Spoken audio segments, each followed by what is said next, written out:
It's Wednesday, January 16th. Welcome to Pastor Bob Daly. I had an interesting discussion yesterday with somebody that didn't agree with me on something that was biblical. And we went around and round on it, and I didn't think the conversation was heated. I thought it was just a discussion. And the person started to get very angry and ended the conversation with, "I'm going to pray for you," and left. Well, I've had that happen before, and maybe you have too, where somebody actually threatens you with prayer. Is that a legitimate threat? You know, it's almost like, "I'm going to go and tell God on you, and you're going to be in trouble."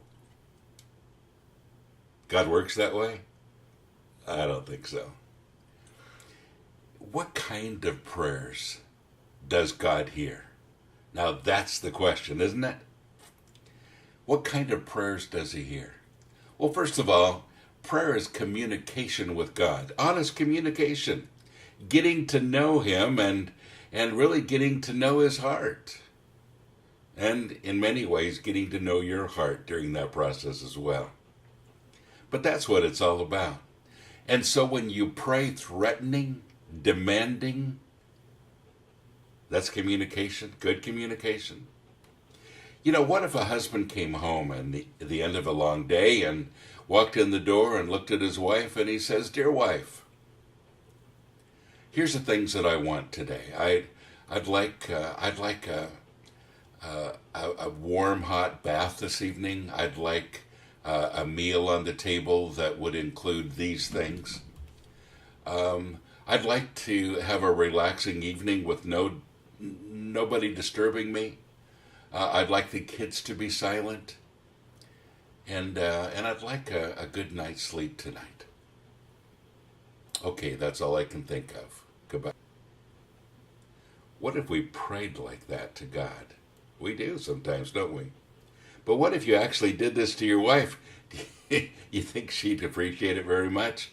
And what do you learn about your relationship with her? And is that really what love is all about?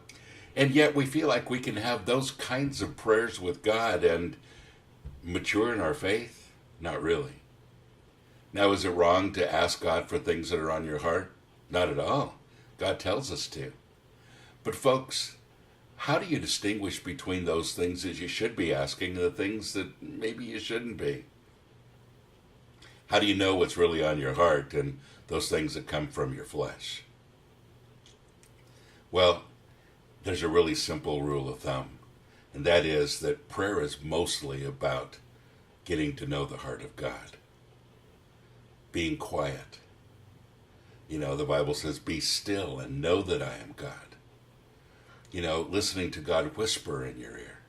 Allowing him to capture your heart and listening to him there. Being still and communicating. You know, prayer is much more about learning God's heart than it is about asking him for stuff. It's much more about rehearsing what you're going to say and reading a prayer book.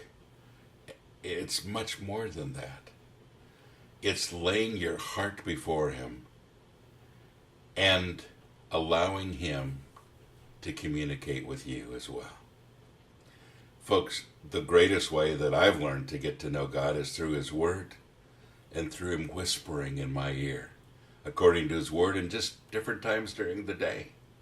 And I love those times on my knees when I'm questioning and I'm still and I feel like he begins to communicate with me. And I noticed something over the years, now being a Christian for 55 years, and that is that I ask for a lot less and I listen a lot more. You know, that's a far, far distance from threatening somebody with prayer, isn't it? And I just feel bad for people that threaten. "I'm going to pray for you," because it just really tells me that they don't know very much about prayer. And they probably haven't gotten to the heart of God. It makes me sad.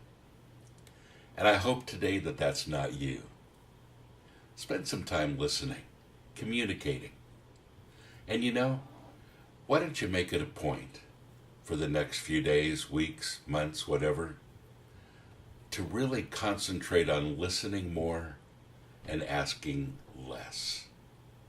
See what happens. God bless you. Have a great day.